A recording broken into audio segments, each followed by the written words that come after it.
So imagine this. A little boy disappears without a trace in 1951. No body, no witnesses, no answers. For decades, his family waits. Birthdays pass, wars come and go, generations grow up. And then, 73 years later, someone knocks on a door. And what they say changes everything. San Mateo, California, 1951.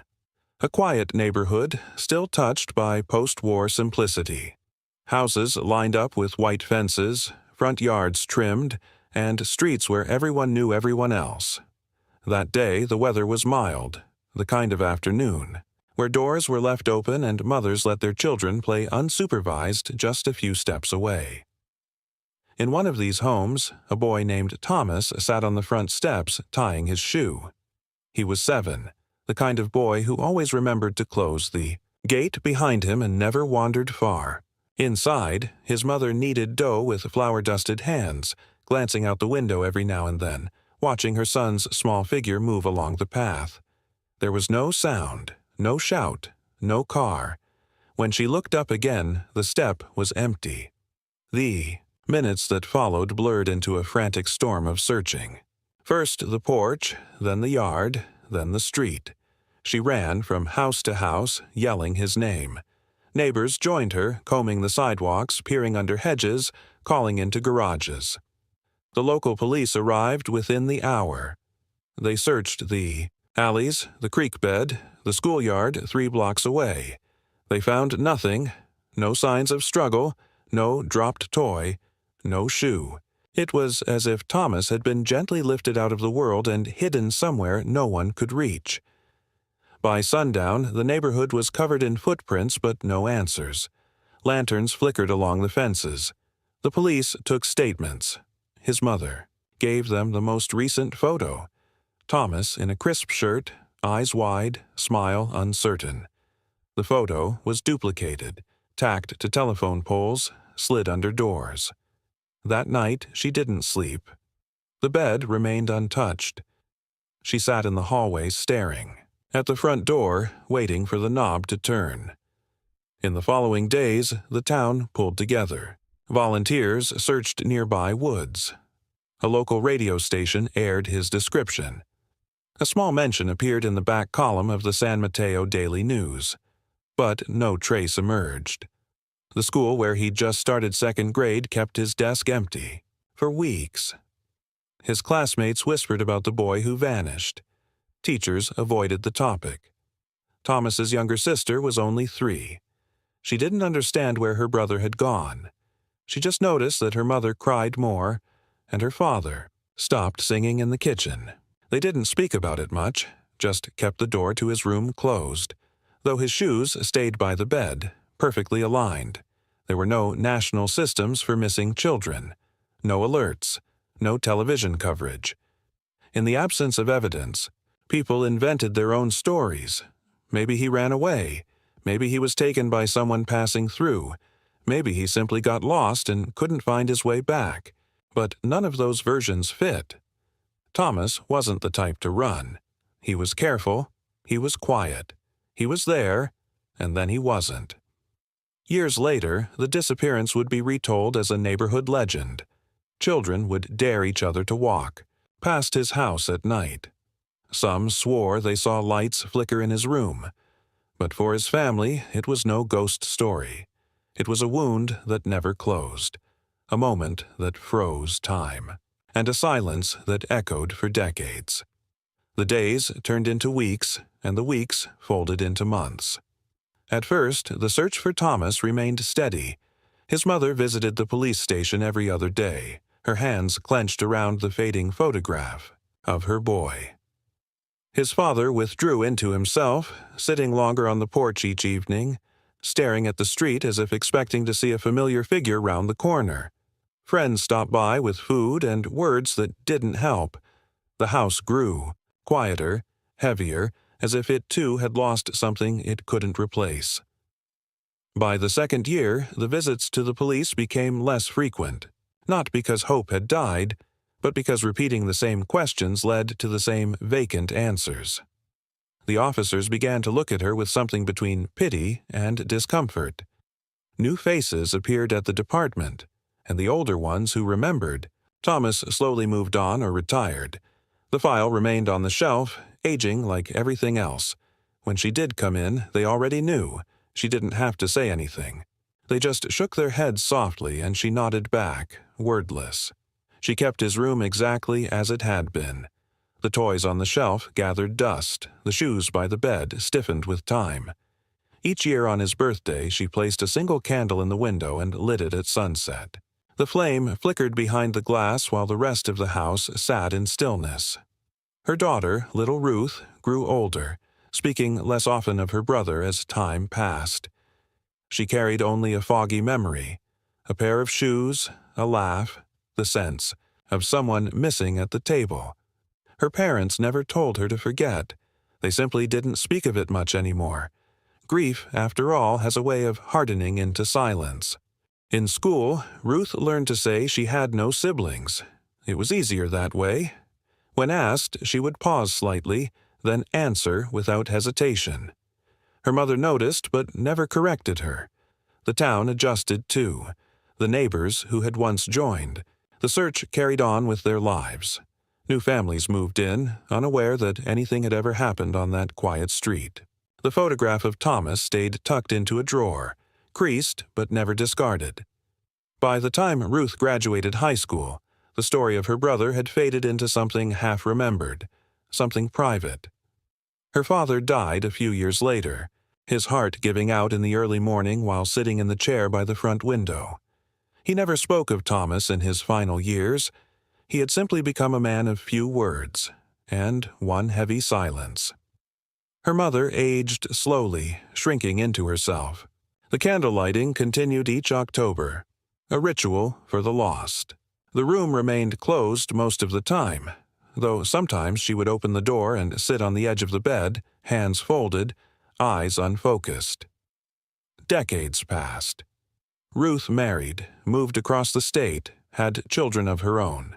She carried her brother's photo in a small envelope tucked into a keepsake box.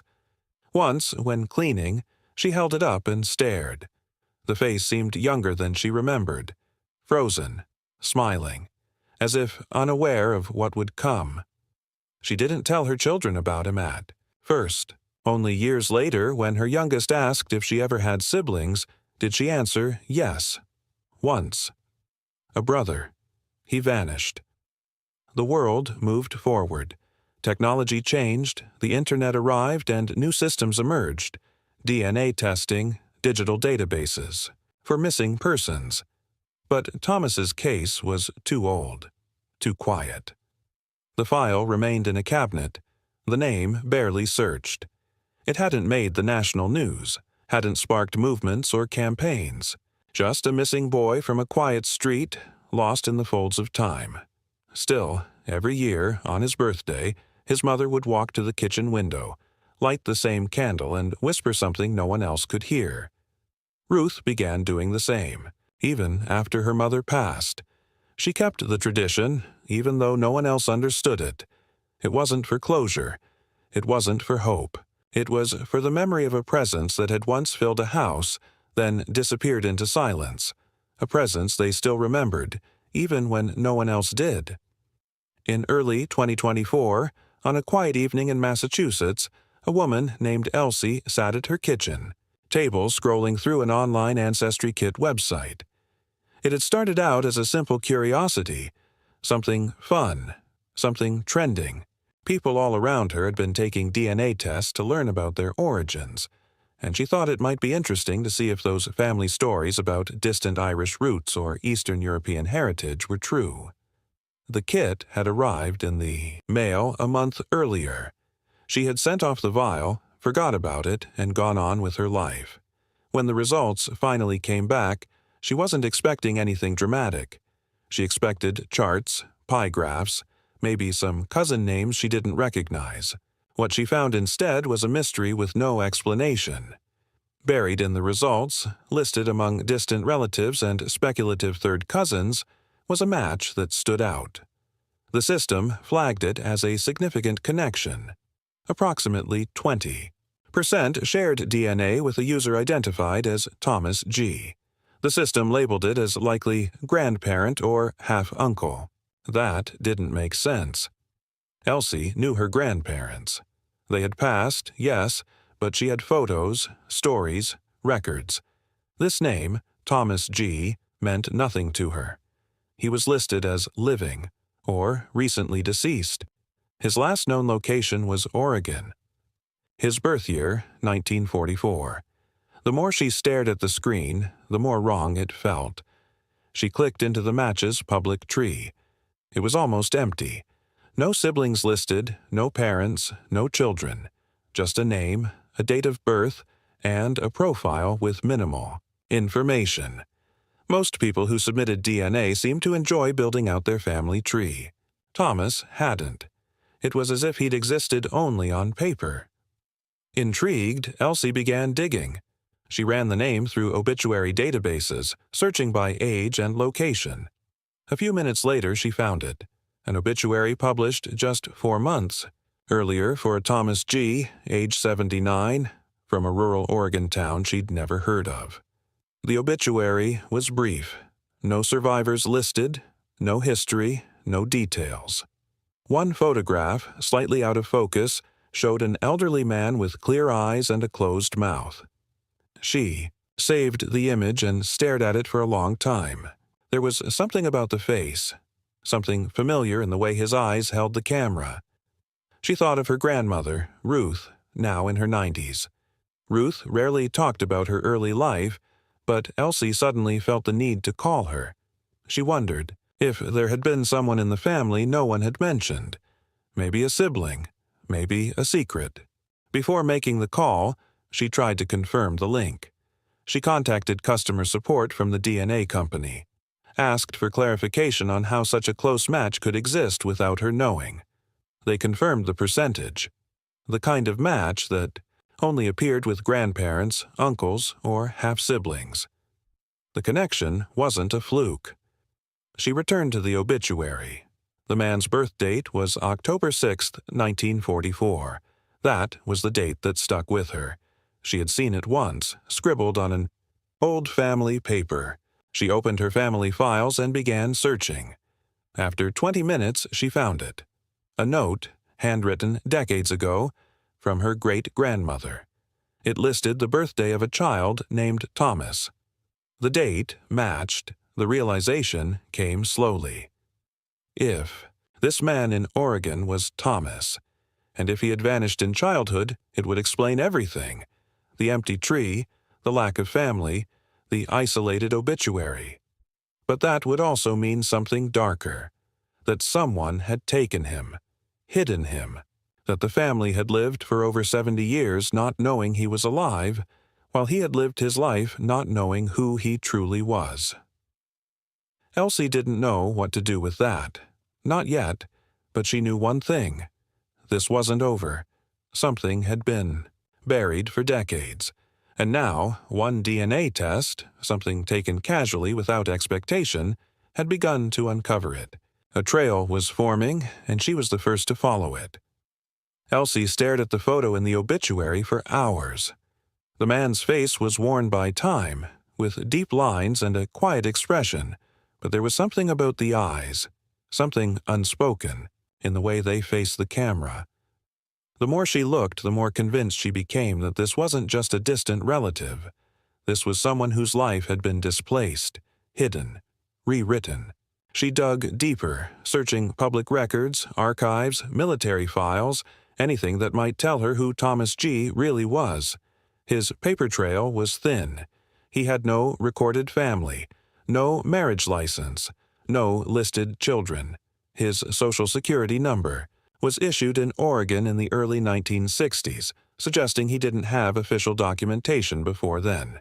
He had enlisted in the Navy under that name, served for several years, and later worked as a groundskeeper at a rural high school until retirement. His life was quiet, private, almost like a shadow. She found one article from 1982 that mentioned his name, a local newspaper piece about longtime staff at the school. In the photo, he was standing at the edge of a group, hands folded, eyes distant. No interview, no quote, just a name in a caption. It seemed that Thomas G. had lived most of his life unnoticed. No arrests, no scandal, no public disputes. But also no family photos, no documented friends, no holiday gatherings. Something about that absence felt deliberate. Elsie reached out to the care facility listed in the obituary. After a week of calls and paperwork, she got confirmation that Thomas G. had been a resident there during the final months of his life. He had passed peacefully in his sleep, leaving behind only a few possessions. She asked if any next of kin had been notified. The answer was no, none were listed. She requested to view what he had left behind. A staff member agreed to provide details. He owned a small wooden box. Inside, an old comb, a book of war poems, a single church bulletin folded and creased, and a worn newspaper clipping. The clipping was fragile, yellowed, its edges curling. Elsie asked for a scan, and when it came, her breath caught. It was a missing person report from 1951. A boy named Thomas, age 7, disappeared from San Mateo, California. There was a photo, a younger version of the face from the obituary. Suddenly, the silence around Thomas G. made sense. If he had been that child, if he had grown up under a different identity, everything added up. The blank family tree, the social security number starting in adulthood, the reluctance to speak about his past. But the question remained, how did he get there? Elsie began to reconstruct the possible timeline. If he was abducted in 1951 and later appeared in Oregon by the early 60s, there had to be a gap of at least 10 years unaccounted for. That decade was invisible in the records. No school documents, no foster care mentions, nothing in juvenile files. It was as if he had simply emerged one day with a name and a story no one could verify. Authorities she contacted speculated privately. In the 1950s, underground adoption rings existed, informal networks where children were placed in homes without legal oversight. Some were run by well-meaning individuals, others were not. It was possible Thomas had been taken and raised under another name, or that he had escaped something darker and forged a life from scratch. Whatever the case, he had never told, never sought reunion, never tried to trace his own beginning. Elsie wondered if he remembered who he was, if that old newspaper clipping had been a remnant of memory or a clue he'd spent years searching for. The fact that he kept it until the end, folded, preserved, sacred, meant something. He hadn't forgotten. He had just never said it aloud, but now someone else had found it. Someone still living, someone who could connect the last piece of the story. Elsie printed the photo from the obituary and laid it beside the missing person flyer. The resemblance was there, unmistakable now. And in her heart, she already knew. Thomas G. wasn't just a name. He was the boy her grandmother had lost, the brother she never stopped lighting a candle for, the ghost who had lived in silence for 73 years. He had come back, not in time for questions, not in time for closure, but just in time to be found. Once the realization settled in, Elsie knew she couldn't stop. Knowing wasn't enough. She needed confirmation, not just for herself, but for her grandmother, for the story that had lived in shadows for over 7 decades. She contacted the local police department in Oregon, explained the DNA match and the newspaper clipping Thomas G. had kept. At first, the officers treated the inquiry with polite detachment. It was an old man with no known family who had died quietly. There was no active investigation, no reason for urgency. But when Elsie mentioned the missing child from 1951, their tone shifted. Curiosity replaced routine. They began looking into their own archives. Meanwhile, Elsie reached out to the San Mateo Police Department, where her great-grandmother had filed the original missing person report. Much of the case file had been lost over time, misplaced in transfers, buried in forgotten storage, but one fingerprint card had survived. It was faint, dusty, and yellowing, but legible. Taken when Thomas was just 7, it had been part of a child safety program active briefly before his disappearance. The idea back then was to keep fingerprints in case of emergencies. Most families forgot about them. But Thomas's mother had saved his, just in case. The Oregon authorities obtained a full set of fingerprints from Thomas G.'s Navy file, still stored in federal archives. The process of comparing them took several weeks, slowed by bureaucracy and the age of the documents. Elsie waited, checking her inbox daily. She tried not to let her imagination spiral, but in quiet moments, she thought about what it would mean if they matched, and what it would mean if they didn't. When the results finally arrived, the message was short. The fingerprints were a perfect match. The man who had died in Oregon just months earlier was indeed the same child who had vanished from California in 1951. Officially, the missing person case was closed, but to Elsie, it didn't feel like closure. It felt like the beginning of something else. The news rippled outward. The police departments exchanged reports and the FBI was notified due to the decades-long nature of the case. A representative from the California Department of Justice reached out to Elsie, requesting a full summary of how she had made the connection. Her grandmother, Ruth, was informed with care, her reaction a mix of disbelief and quiet grief. The boy she had once played with, barely remembered except in fragments, had lived an entire life apart from them. He had been alive through every birthday she had spent wondering, alive while candles were lit in his name. The investigation now turned to the how. How had Thomas survived? Who had taken him? And why had he never come forward?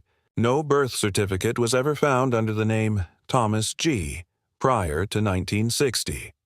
There were no records of school attendance, medical visits, or adoption filings in the decade after his disappearance. Authorities speculated he may have been taken in by someone unofficially, perhaps even unknowingly, raised under a false name or relocated far enough that questions weren't asked. The underground child placements of the 50s and 60s had left many like him, disconnected, undocumented, untraceable. Some were passed off as orphans, others hidden by those who feared the law or simply didn't care. Neighbors in Oregon described Thomas G. as quiet, kind, solitary. He went to work, paid his bills, nodded politely in the grocery store. No one recalled him speaking of family. He never married, never had children. It was as if some part of him had remained frozen at age 7, unable or unwilling to rebuild that part of life. Among the few belongings he left behind was one more item that hadn't been listed in the initial inventory. A folded sheet of paper tucked behind the drawer lining. Faded handwriting, barely legible, read only, "If anyone ever comes looking, tell them I never forgot." There was no signature, just that line, as if he had known somehow that the past would find him one day. Elsie printed the note and brought it to her grandmother. Together they read it in silence.